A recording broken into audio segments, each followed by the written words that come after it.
Hi ಎಲ್ಲರಿಗೂ and welcome back.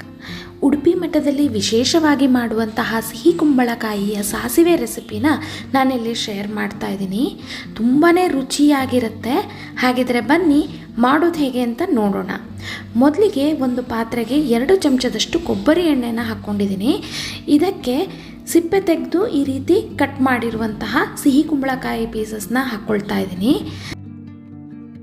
ಇನ್ನು ಇದಕ್ಕೆ ಅರ್ಧ ಚಮಚದಷ್ಟು ಉಪ್ಪು, ಅರ್ಧ ಚಮಚದಷ್ಟು ಅರಿಶಿನದ ಪುಡಿ, ಒಂದು ಸ್ವಲ್ಪ ಕರಿಬೇವಿನ ಸೊಪ್ಪು ಫ್ಲೇವರ್ಗೆ ಇಷ್ಟನ್ನು ಹಾಕಿ ಸ್ವಲ್ಪ ಬಾಡಿಸ್ಕೊಳ್ಬೇಕು.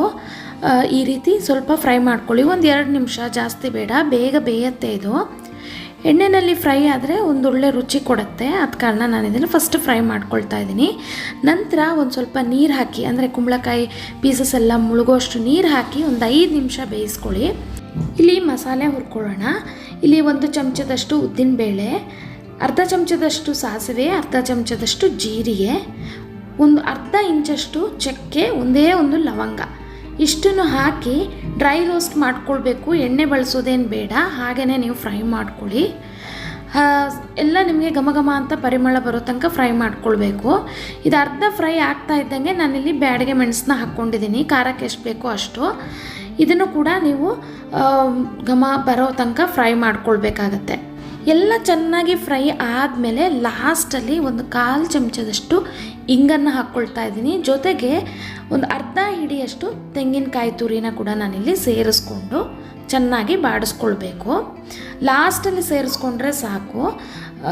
ಇದೆಲ್ಲ ಚೆನ್ನಾಗಿ ಒಂದು ಫ್ರೈ ಆದಮೇಲೆ ಇದು ಮಸಾಲೆ ರೆಡಿ ಆಯಿತು.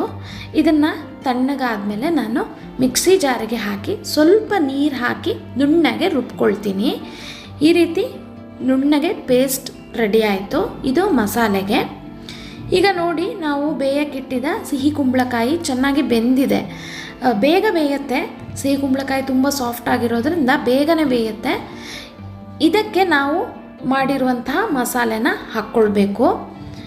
ನಿಮಗೆ ಬೇಕಿದ್ದಲ್ಲಿ ಸ್ವಲ್ಪ ನೀರು ಸೇರಿಸ್ಕೊಳ್ಳಿ. ನನಗೆ ಗಟ್ಟಿ ಅನ್ನಿಸ್ತು, ಸೊ ನೀರು ಹಾಕ್ಕೊಂಡಿದ್ದೀನಿ. ಇದಕ್ಕೆ ಹುಣಸೆ ಹಣ್ಣಿನ ರಸನ ಕೂಡ ಹಾಕ್ಕೊಳ್ತಾ ಇದ್ದೀನಿ.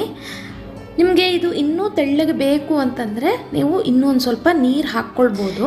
ನಾನು ಮೊದಲೇ ಹೋಳು ಬೇಯಬೇಕಾದ್ರೆ ಸ್ವಲ್ಪ ಉಪ್ಪು ಹಾಕ್ಕೊಂಡಿದ್ದೆ, ಸೊ ಇನ್ನೊಂದು ಸ್ವಲ್ಪ ಉಪ್ಪು ಬೇಕು ಅನ್ನಿಸ್ತು, ಹಾಕ್ಕೊಂಡಿದ್ದೀನಿ. ಜೊತೆಗೆ 1 ಚಮಚದಷ್ಟು ಬೆಲ್ಲನ ಕೂಡ ನಾನು ಸೇರಿಸ್ಕೊಂಡಿದ್ದೀನಿ. ಚೆನ್ನಾಗಿ ಇದು ಕುದಿ ಬರಬೇಕು. ಈಗ ಇದು ರೆಡಿ ಆಯಿತು. ಲಾಸ್ಟಲ್ಲಿ ಹೆಚ್ಚಿರುವಂತಹ ಕೊತ್ತಂಬರಿ ಸೊಪ್ಪು ಹಾಕಿದ್ರೆ ರುಚಿಯಾದ ಸಿಹಿ ಕುಂಬಳಕಾಯಿ ಸಾಸಿವೆ ರೆಡಿ ಆಯಿತು. ಇದಕ್ಕೊಂದು ಒಗ್ಗರಣೆ ಮಾಡ್ಕೊಳ್ಳೋಣ. ಕೊಬ್ಬರಿ ಎಣ್ಣೆಗೆ ಸ್ವಲ್ಪ ಸಾಸಿವೆ ಹಾಗೂ ಇಂಗು, ಜೊತೆಗೆ ಕರಿಬೇವಿನ ಸೊಪ್ಪು ಹಾಕಿ ಒಂದು ಒಗ್ಗರಣೆ ಹಾಕ್ಕೊಳ್ಳಿ. ಒಗ್ಗರಣೆನ ಇದಕ್ಕೆ ಹಾಕಿ ಇಮಿಡಿಯೇಟಾಗಿ ಮುಚ್ಚಿಡಿ, ಸೋ ದಟ್ ಫ್ಲೇವರ್ ಎಲ್ಲ ಒಳಗೇ ಲಾಕ್ ಆಗುತ್ತೆ. ಬಿಸಿ ಬಿಸಿಯಾದ ರುಚಿಯಾದ ಹುಳಿ ಖಾರ ಖಾರ ಸಿಹಿ ಮಿಶ್ರಿತ ಇರುವ ಸಿಹಿ ಕುಂಬಳಕಾಯಿ ಸಾಸಿವೆ ರೆಡಿ ಆಯಿತು. ಅನ್ನದ ಜೊತೆ ಅಷ್ಟೇ ಯಾಕೆ, ದೋಸೆ, ಇಡ್ಲಿ, ಚಪಾತಿ ಜೊತೆ ಕೂಡ ನೀವು ಸರ್ವ್ ಮಾಡ್ಬೋದು. ಒಂದ್ಸತಿ ಟ್ರೈ ಮಾಡಿ. ಮುಂದಿನ ಇಂಟ್ರೆಸ್ಟಿಂಗ್ ರೆಸಿಪಿ ಜೊತೆ ನಾನು ನಿಮಗೆ ನೆಕ್ಸ್ಟ್ ವಿಡಿಯೋದಲ್ಲಿ ಸಿಗ್ತೀನಿ. Stay tune, stay connected. Thank you for watching.